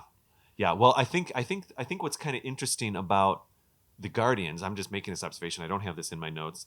Um, if a lot of the characters, another part of the systemic part of Breath of the Wild is that all of the baddies have awareness metrics, so they can hear Link at a certain distance and hear Link at another distance. If Link's making noise or not, and they have a line of sight as well. They all have vision cones of what they can and can't see. And if you're going to do that, it might be fun to have some of the characters have almost zero vision, and then have some of the characters have, I guess, literal laser vision. And so Yeah. with the Guardians, it was this kind of idea of like, well, if we're going to have lasers, I would imagine it's this idea of if we're going to have lasers, we're going to make them their line of sight, because also like the Lionels have pretty far line of sight. They'll notice you from far away. Yeah. The Guardians are like the longest. They'll see you from across a field, but the second you're behind a tree or the second you're behind a little stone, it's a pinpoint accuracy. So they just narrowed that cone of vision in to a single solid line. And that's just such a great way of taking the systemic vision logic that you've built for your enemies and saying, well, how far can we stretch this? Can we make it just be like a little sniper scope almost? Yeah, which I also wanted to speak with the Lionels, because I didn't find this out until like a few years after I played Breath of the Wild, where they do have a pretty big like line of sight, but they have a relatively short hostility range. Yes. Which I think is fascinating. It's such a cool choice that they made that, because Lionels are talked up and they're terrifying and they're big and they're hard to fight and everything, so people don't want to try and get close to them. But if you like try and just test those limits, you can find like, oh, like so long as I don't really get right up on them, they're kind of chill. They just want their space. They might notice you. They might look at you. Yeah, they'll look at you, but they'll just be like, stay over there. Yeah, stay over there, which implies a character that's intelligent and territorial. Yes. Oh my gosh. Which I wanted to talk about with the Bokoblins. So I love Bokoblins. I think they're great. And I'm going to speak to this in a bit, but in an episode that will come out sometime this season. Oh, you're talking about our Monsters episode? Yeah, that's like 3 or 4 episodes out? Yeah, we're going to do Monsters episode. I'm going to talk about Bokoblins. But I always latched onto them because the whole thing is, when the Bokoblins were designed, they were like the first monsters that were designed in the game were the Bokoblins, specifically the red Bokoblins. And they wanted to give them a lot of personality. And so they were saying, like, if you watch them from a distance, you can see them like, oh, they're picking their nose, or they're fighting with each other about something. They're dancing, they're singing, they're sleeping. And they kind of wanted them to be like, oh, maybe they did something to like now be under this thrall and now be evil, because they're just silly little guys. And like, maybe they had a personality before all this went down. Maybe they weren't evil. And I think that's so fun to think about. I have 2 things to say about that. I think that is fun. I also love the idea that the Bokoblins, and many of the characters, but it's very clearly expressed. I am just realizing you can tell that they made the Bokoblins first because they as a character are so well realized in the game. Yeah. You can, when you do watch them from far away, you can see them kind of talking with each other, eating their food, picking their nose, and all that kind of stuff. Yeah. And just kind of living. They'll even, if bees come by and you're not even there, they interact. Like their AI is running the whole time, which is very cool. So one fun thing is, I don't know if you know this or not, but after there was like a data mine of Breath of the Wild a few years back, and it was found that there's an actual sound effect for the nose picking. I didn't see it from the data mine, but I was looking into some of the Foley work and some of the sound work for Breath of the Wild. Okay. And they mentioned that how they did that was they like took a wet cloth and then they just like rubbed their hand in it. Sure. And same thing, the like horn that they used to sound to kind of get the other Bokoblins to come, they originally were thinking about using a French horn for it. Okay. And one of the guys in the studio that were helping making it were like, I have a horn that looks exactly like that. So they brought that horn in and played it, and that's the sound you hear. So they ended up just using it because they thought it sounded hilarious. I mean, that's cool. Yeah, if it gives it that kind of like noise, that's awesome. I love it. There was one other thing I wanted to talk about with this with the developers. The week off, okay, fine, play the game, in-game message system with upvoting, which is interesting because it allowed the producers to see which areas of the game still needed work or which areas were working, which I think is brilliant. Oh, the Hero's Path is a testing tool. What the heck? I thought I had another note about all this. Well, I guess we'll keep going. So my notes are slightly, I started filling up the page here. I went old school and I used a pencil and paper here. I used a Zelda book that I did in one of our unboxings. And so let's see here. I think it's actually up towards the top. Oh, you know what? One thing we kind of skipped over was the story version and how the story obviously receiving the story, they decided to do it through these memories because you can't receive the story. I would argue that the story of Breath of the Wild is the story you make yourself. Yeah. I really feel that way. It's like my story is that I went to Zora's Domain and then I went over here and then I talked to this guy, and that's what I think is beautiful and special about Breath of the Wild is that everyone has their own story. But there is the meta story, the flashback stories that we can use as a traditional narrative, which is interesting. But apparently, initially the team was thinking about like, well, how do we pepper in this storyline throughout the game, and then they just decided, well, we're just going to let it be a collage and let you find it as you go. And this is what I want to find another quote by IG Anuma. He, as they were working on the game, he said, I don't want to work with someone who's necessarily good at playing games. While they were building the game. Maybe this is how he feels about all game making. I don't want to work with people that are necessarily good at playing games. And then I'll paraphrase. He goes on to say, I want to work with people that like to climb mountains and like to go scuba diving and like to do all these things because maybe they'll find ways to implement, instead of thinking, I think for me, as David, I'll take a personal moment here and say, in my opinion, I play plenty of video games, and I'm very happy to do that. I know I don't play video games as much as other people do, and I don't necessarily, I don't. There's a lot. Let me put it this way: the reason why there's a lot of video games I don't play is that for me they feel kind of video gamey. Okay, what does that mean? That's a little bit of an out, a little bit of an easy answer. But what I mean by that is sometimes you're like, well, this is just the next game where I'm doing the same things, and this is the same way I'm crit leveling up this and doing that, and it's the same. Yeah, it's just the same. A lot of skill trees. Yeah, and I think that can happen when game people are making games, and that's wonderful and cool. But I love this idea of like, well, what happens if non-game people are making games or artists are making games? Well, I think that's also why indie games, and especially recent years, have had such a wide appeal, because it's people that just love games. They love doing all this different kind of stuff, coming together with their friends and just being like, let's just do something fun and crazy. And so that's why I think games like Undertale, Cult of the Lamb, all these different games like this have had such a wide mass appeal, even though like for Undertale, for example, it's made by Toby Fox, one guy. I mean, there were some people that helped oh my goodness, I'm blanking on his name. There was a guy that helped create a lot of the characters, but I mean, it was really just Toby, and it's to this day, I think it recently hit like its, I don't know, like 13th year or something crazy like that, and it's still really widely talked about. Yeah, absolutely. I just, you can imagine how a big game company, big game creator, you can get stuck in the tropes of what a video game can be sometimes. And honestly, as I say this, some people might argue that Breath of the Wild took on some of those tropes. All of the Ganon Blights, honestly, for me, play like a quote unquote traditional video game, and that's why they were a little lackluster for me personally. No, I agree with that. It was like, well, just well, okay, I don't want to get into that too much, but anyway, I think it's cool that whenever you're allowing yourself to go outside, think outside the box a little bit. That's always very exciting. I think it's good being able to pull from all these different resources and all these different games and movie ideas and things like that to kind of create something of your own and create a little spin on it. Speaking of pulling people in, as the game was just about to, the final year of this game, had been delayed again.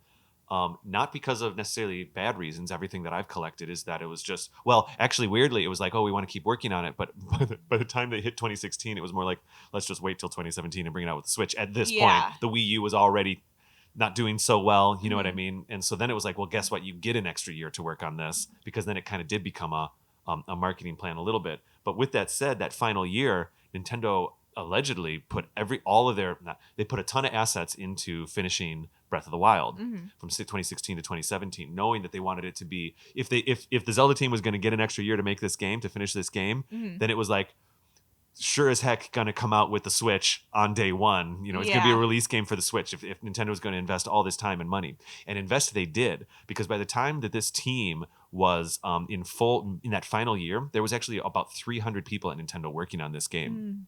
And it started with a much smaller team, and that's kind of natural. These games they'll put teams on to. You'll even hear stories about a mid-tier game or a smaller game getting the team removed to go onto a big game, and then the small game gets the resources again a half a year later. But anyway, on top of that, Nintendo has this very interesting relationship with Monolith Games. Are you familiar with Monolith Games and what games they make? I'm kind of doing a little quiz for you. It's okay if you don't know. No, give me an example of a game, and I can. Well, I mean, I can just tell you Xenoblade Chronicles and all of them. Okay, I was gonna say yes, because they sounded very familiar. I just could not place. It's one of those, right? Yeah. It's one of those. It's I know. It's like big boys. Yeah, but not a lot of people do know the name Monolith. Well, I mean, yeah. Anyways, less than like a Nintendo or something. Like that.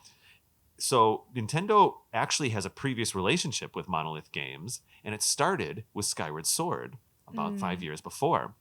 When Skyward Sword was, I'm saying it, history hasn't said this specifically, but when Skyward Sword was trying to kind of do that final lap around the track and make it across the finish line, they also needed some help. And one of the things that was originally conceived for the overworld of Skyward Sword overworlds was that they were supposed to be like really dense and almost feel like dungeons themselves. And if you think about it, they kind of do. The Elden Ridge and the forest, you're solving little puzzles to let vines fall so you can get to another area, and that's less common in normal overworld things. And in Skyward Sword, it is a little bit more dense. Well, Monolith helped with a lot of that, and Monolith actually also helped. Basically, they were like filling in the gaps. So while Nintendo was building the dungeons, Monolith was kind of fleshing out some of this. I'll liberally say overworld for Skyward Sword. In addition, they also worked on the all of the upgrading mechanics for the weapons in Skyward Sword, which was kind of a new thing to a Zelda game. Yeah. Previously, if you got an upgrade to a sword was just expressed as a new sword. Yeah. And I've already said this. I said this years ago on this show, but that's originally why people were so attracted to The Legend of Zelda, because the joke is they took all the numbers out. So instead of being like, this is my sword and I just got 20 XP hit point increase, it's like, well, let's take all that out, and fine, maybe it is 20 XP, 20, or you get 20 XP for 20 hit point, blah, blah, blah, blah, but we'll just call it the silver sword, the white sword, the whatever, you know what I mean? And that was the way that they handled their upgrades. And actually, that's kind of funny. I don't want to get too far off topic. We've talked about this on the show before plenty of times, but there's, of course, that hidden XP. There is hidden XP in Breath of the Wild. They just never tell it to you. You know what I mean? There's a whole thing. And I haven't spoken about that, I'll save that for another conversation for another day. But there is hard stats running in Breath of the Wild. The game just doesn't give any of them to you. It's very cool. That's fascinating. It's how they control when the gold bokoblins show up, when like the white Lionels show up. Yeah, now that you mentioned that, I did kind of...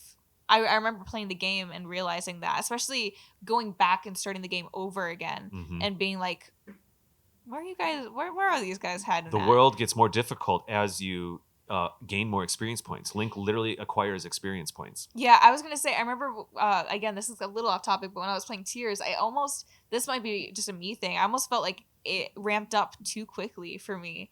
And like Tears is more challenging. Yeah, for me, in the sense where I was like, I like in Breath of the Wild, now that I'm at a higher level, I can go to the red bokoblins and be like, one hit, you used to like scare me, I got with my stick. Yeah. And when it was in Tears, I was like, I can't one hit anyone no matter how high level I get. Interesting. Yeah, they are all kind of skilled up, and narratively that's because of Ganondorf and all that stuff. But yeah, I get it. Yeah. So anyway, what I'd like to circle back to this Monolith thing. So they apparently helped flesh out a little bit of the level design for Skyward Sword, and then also did the upgrade system and all of the what are they called? Gratitude crystals.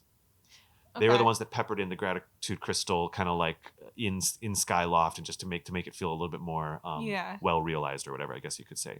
So Nintendo and Monolith are friends. Fine. They were absolutely brought in the final year. There was like 100 people from Monolith also got brought in. So then you had a team of 400 people working on this game. And Monolith, I don't have this in my notes, but if I recall correctly, specifically worked on terrain design and stuff like that for Breath of the Wild. Specifically just helped flesh out a little bit more of the land and stuff like that.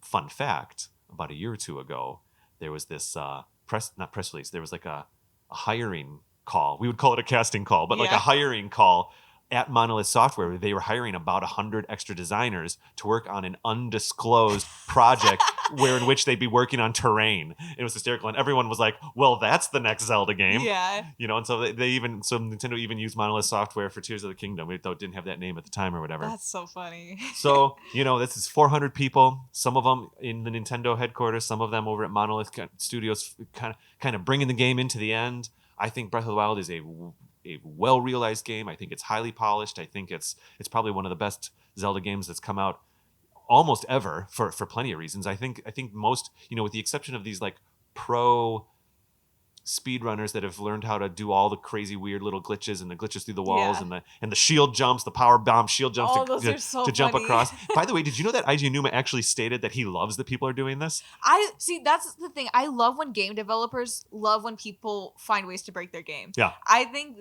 that's just how you tell like they love what they're doing and they love how that people are just enjoying themselves. I saw one video where a guy actually properly got over it was in tears, not in breath. He built a little machine and properly flew across the northern canyon and got onto that like mountain side that's on the north side of the map, that you can't get to. And he was walking around. There was nothing there. I think technically Yiga clan were showing up, which means they must not be. They're not there because they're spawned randomly based on Link's location. So he kept fighting Yiga on this weird, strange mountain range that you're technically not supposed to get to. So but funny. anyway, so that's a lot of what I have as far as bringing the game in. It comes out on 2017 March 3rd, I believe. March 3rd, 2017. Right there, right in line with the Switch. Pretty much day one. Yeah, and then little Kady went to trade in her Wii U and got recommended The Legend of Zelda Breath of the Wild by a GameStop employee. So you trade in the Wii U and you say, I want a Switch and a game. Yeah, I say, I want a Switch and I don't know what games are out because the Switch just came out. I'm probably going to get Just Dance. And the guy was like, Cool. the guy was like, well, you can get Just Dance, or do you want a game that's going to last you a longer amount of time? And I'm like, what do you got for me? Mm-hmm. And then he said, oh, we have Breath of the Wild here. It'll take you probably like 100 hours. It's a hefty game. And I was like, and back in 2017, was Kady Roberts saying, what's a Zelda game? I was like, I have heard tell of this Zelda game. That was like my Link's Awakening experience. Yeah, All right, cool. I was like, I've heard tell of Zelda. Yeah. Pray tell, what is this Zelda? And so, he gave me a brief rundown. My mom was there. She was just like, just buy the game so we can get out of the store already. And I was like, all right, fine. I'll get it. And if I don't like it, I'll trade it in. Sure. And the rest was history. I played Amazing. it. I loved it. It was great. Wow. Fantastic. Do you have any other closing comments about the game or anything that maybe I've accidentally skipped over? No, I guess my last little thing is, I don't know if you know this, but when they released the game, they were anticipating Zelda to be the most liked character in the whole game. They thought she was going to be the most popular. Okay. I mean, I like Zelda the most. Oh, really? You do like Zelda the most? No, I like Zelda a lot. I just was surprised to... I don't know. I guess I was surprised to see, because she was always kind of like a... she's like the princess character. And then she makes some deviations with, Twilight Princess and some games like that. But it was interesting that they pushed so hard for her in this game and that they were like, we want her to be the most, we want her to be liked more than anyone. Well, I can see that because, I mean, she's the one that has the most interesting character arc. She has an arc. She has a couple of them, frankly. We've had entire episodes talking about this, so I won't talk about it here as much. But I think Zelda, all things considered, is fantastic in Breath of the Wild. Yes. And I kind of want to circle back to your comment about Link having character in the Breath of the Wild. Mm-hmm. For me, personally, and I actually really enjoy the avatar of Link in Breath of the Wild, but for me, the Breath of the Wild Link is the first Link to have zero character. Really? Yeah, he's just a blank canvas. We can literally change his clothes. We can make him us in any way we want now. Whereas, before that, you were playing a person that lived in a town in a world that had his own clothes, that had his own thing. Yeah. I think on purpose. I think Link in Breath of the Wild is slightly androgynous on purpose, slightly ageless on purpose. Yeah, all of that. They did talk about they wanted to make Link a lot more androgynous in this version of the game. For people to kind of project onto easily. Mm-hmm. But I think with the Breath of the Wild Link, he's interesting because his personality is gone because he has forgotten everything about who he was. Okay. But if you dig through the game and you do these little things like find Link's house, you can find his old armor. You can just through little dialogue options with him. and how he kind of reacts to different characters, like when you go into a shop and one of the girls is flirting with him and things like that. You can kind of see bits of his personality peek out. It's not nearly as much as Skyward. I love Skyward Link so much. You're always going to hear me talking about him. I mean, even Twilight Link for me is more developed. Yeah. I don't know. And again, it might just be a thing of because he's such a blank slate, everyone's been projecting onto him and giving him the personality they think that he should have. You might have just said something totally brilliant. Maybe people feel that the Breath of the Wild Link has so much character because they're maybe almost not even realizing that they're building that character. I think honestly, not to toot my own horn, I think it just hit it on the head now that I'm thinking about it, because a lot of the things where I now associate with Breath of the Wild Link, I have gotten from other people saying like, oh, I headcanon that Link is like this and this happens, and everyone as a group has kind of been like, yes, this is Breath of the Wild Link. Link can be what the fans decide Link is kind of what I'm hearing. Yeah, so yeah, interesting. I just ruined my own thing. Yeah. No. You're right. Well, no, I think we've kind of I think it actually is still true that if there's a perception, if there's a larger perception or even an individual perception that the character of Link is full of character in Breath of the Wild, it's because people have even inadvertently placed that character on that avatar, and I think that that's wonderful. Yeah. Let's bring it full circle. Full circle. Speaks to how game design and gameplay can allow for that character to be built. Do you see? Yes, exactly. Wow. Whereas I think, Zelda in Breath of the Wild is it's also, if you've played a ton of the Zelda games, this is definitely, I almost said the coolest version, but honestly, Twilight Princess Zelda is pretty cool, but she's pretty non-existent. She's a bit stoic. This is the most like in the game, even though it's all flashbacks, in the game that you see Zelda be.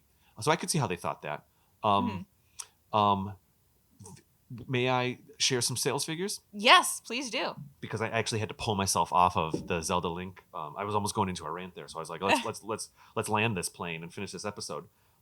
So just for some just to kind of remind us of the beginning of the episode, Skyward Sword selling approximately 4 million units, and I don't know exactly the source that I got this from. I'm not sure if there was a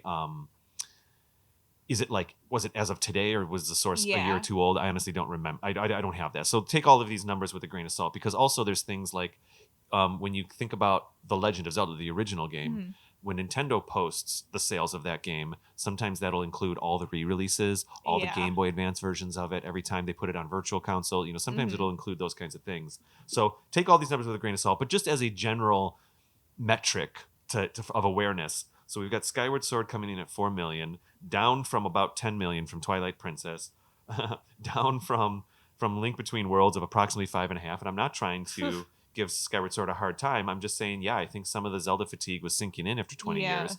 And so for Nintendo to take a risk, and you'll hear sometimes people these days say like, oh, is this new Zelda now? Well, yeah, I guess it is. Yeah. And for better or for worse, I'm cool with it. So if I want to play classic Zelda, I'll go play Twilight Princess. I mean, okay, then people say, okay, we'll put it on Switch. Okay, fine. But like, it's okay. We can still play these older games. I've got Ocarina of Time going on my Switch right now, and I'm loving it. So, in the first 3 months of release, Breath of the Wild sold 4 million units. It literally sold as much as Skyward Sword's run, according to my data, in the first 3 months, in the first quarter, which could even be the first month. 3 months later, it sold an additional 4.5 million. 3 months later, it sold an additional 8.4 million. And so this year, 2023, as of a month or two ago, I got my Breath of the Wild sales figures from a different source. So this is quite current.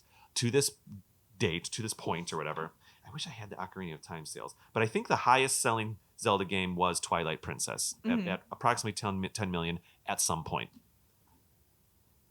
This month or whatever, or this quarter, let's just say, we'll keep it vague. Breath of the Wild has sold 30.5 million copies. Which is insane, but also I believe it. It's almost more sales than all of the Zelda games combined. Which I also want to say, I want to give props saying like, oh yes, it is because it's a good game. But it also came out right in the middle of when the internet was popping. And that is adorable. For you, the internet was popping 5 years ago? I love it. I'm so sorry. Well, you have to also keep in mind, I got a phone for the first time like 5 years ago. I hear you. So for me, I think a lot of the younger generation who was still super into consoles and super into gaming when they got their phone and they got the internet. I remember when I first started hearing about Breath of the Wild and I got it from the GameStop employee and everything. What really made me interested in it was everything, like all the fan art, all the stuff people are posting online. Cool. And so I was like, this is awesome. I want to talk about it with people, so I'm going to get into it and play it. Cool, super cool. I get it. I'm so sorry. To say adorable, I meant no disrespect. No, absolutely. I meant it with you were, care. I was going to say, I thought you were saying adorable to me saying that it was poppin'. Oh, poppin'. Yeah, sure. That's a word. No, because for me, the internet was coming into its own in 1999 when Ocarina of Time was coming out. And if you would have asked me, like Masas and I were talking about this last night, we were like, well, in 1999 when the internet really took off. And what I'm realizing is that this is generational. So for you, your quote unquote internet is basically iPhones. Like, you know what I mean? And for me, I've got 20 years of internet experience before that when it was computers and dial-up. And we thought the internet was popping then, right? Yeah. And then he also even told a story last night about how Skyward Sword was, it was 10 years ago, almost 12 years ago now, was the first time that the internet was truly popping, so to speak, because of all the video content and stuff like that. Yeah. And so what I'm realizing is your generation of gamers, which I'm so pleased, I'm actually so pleased that we have this gap in our gaming experience. If for you, the internet hit, let's say, another level, when Breath of the Wild came out, that's your true experience, and that's wonderful. Yeah, and that's the thing. It's crazy because that's how I find most of my games nowadays, and I feel like a lot of people in my generation, that's how we find most of our games, is we see what people are talking about. That's why when Baldur's Gate came out, I got into that game just because everyone, this is so lame, everyone on TikTok was posting about it, and there was edits and everything, and I was like, this is so cool, I gotta play it and see what they're talking about. Same thing with Lies of P, and then it was like the same thing when Breath of the Wild came out. With the Switch, the Switch was Nintendo's first system where they allowed all the screen grabbing and sharing and stuff like that, and I think you're onto something there. I do think for your experience to be when the internet came into its own based on your experience of like probably being born in the previous step of internet, right? Yeah. And so it's like when it hit this next step, I think that's beautiful, and I think you're right. There's someone older like me would say like, well, that's when the social media started taking off. But kind of, yeah. Well, yeah, that's the thing. That's what I'm saying is it got so popular because everyone was talking about it on social media. Everyone was sharing everything. It was like the height of Tumblr, and so that was where all the fan art was going. And I know for me, that was like my thing was fan art, and I know a lot of people around the game because that was also where I think the whole thing of like Link's personality in the game started, was people doing fan art of him being like goofy or like doing stuff and making little comic strips of him and things like that. It's like not, I almost said meta headcanon, but it's almost like mega headcanon. Yeah, and it's like cultural headcanon. I was gonna say, and it's something you see a lot in, I wouldn't say Zelda games because I'm not as familiar, but a lot in like just a lot in media where like people will all decide, like, this is so lame, but no. Back in like, God, I want to say it was like 2012, back when Marvel Avengers came out. Sure. And it was Avengers Tower. The amount of things, even nowadays, people will be like, oh yeah, I remember those stories of like, oh yeah, Clinton was living in the air vents, and Thor had a huge thing for Pop-Tarts and everything. None of that was in the movies. None of it was in the comics. It was something that fans came together and they like ended up making this huge thing that everyone just agreed upon. And even now, years after, everyone's just like, oh yeah, haha, yeah, Thor and Pop-Tarts. That's so funny. Wow. I'm so grateful to be being exposed to this. Yeah, it's crazy. I love everything on the fandom side of things. I think it's a cool community and a cool way to kind of see things in a different light. Love it. So yes, the and also I'm just thinking about like even I myself now like love watching little shorts of like stuff that's made in Tears of the Kingdom or crazy little combat things and all that kind of stuff. I'm realizing that. I think that's it for this episode. I think we've got everything. Perfect. Game came out, super successful, most successful Zelda game yet. I think if our our final our elevator thesis here could be that Nintendo was accidentally, and I include Wind Waker, Twilight Princess, and Skyward Sword in this, accidentally starting to work themselves into a creative corner with Zelda games, and they probably were prompted by the low sales of Skyward Sword from the powers that be. But with that said, let's get creative, let's get crazy, let's mix it up, and it obviously paid off. Yeah. they wanted to break the mold, and they did. Also, while weirdly kind of channeling what the original Legend of Zelda was like anyway, what it felt like back then. It was almost like Exactly. a mega cycle, but that's a whole conversation for another time. And awesome. Well, Kady, if people want to find you on the internet, if they want to experience in your Zelda fandom, I'm trying to bring it in here. Where can they find you? Yeah, you can find me at my website, kadyroberts.com. It's just Kady. Got a weird name. And on Instagram at Mind of Kady, spelled the same. Love it. People can find me at Raptor Paint on Twitter and Instagram. And you can find the show at anotherzeldapodcast.com, where we have links to all of our stuff, all this, we're on Apple Podcasts and Spotify and Google Play and all the podcasts places. We have a bunch of blog articles on our website, and we have links to our merch and stuff like that. Join the Discord. We have links to our Discord. There's a lot of discourse going on Discord right now, which is great. Hazel's helping us keep that alive over there. Shane's chipping in a lot. Very cool.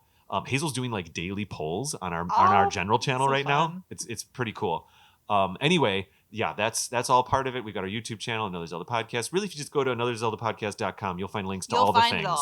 It all. That's a pretty good hub for it, which is I think how websites are supposed to work. So until next time, Kady, I'll see you in a couple episodes. I think the next one we have is Andy and I building a theory or something. I think that's the next one on the slate. Very exciting. And our Monsters episode, yours and mine, might be the next one, unless it's Mallory's, where we're going to do music of Wind Waker. I don't have the full schedule memorized, but it's in the spreadsheet. It's somewhere. And I'll see you in a couple episodes where we talk about some of our favorite monsters. Yes, so you will. Bye-bye. Bye.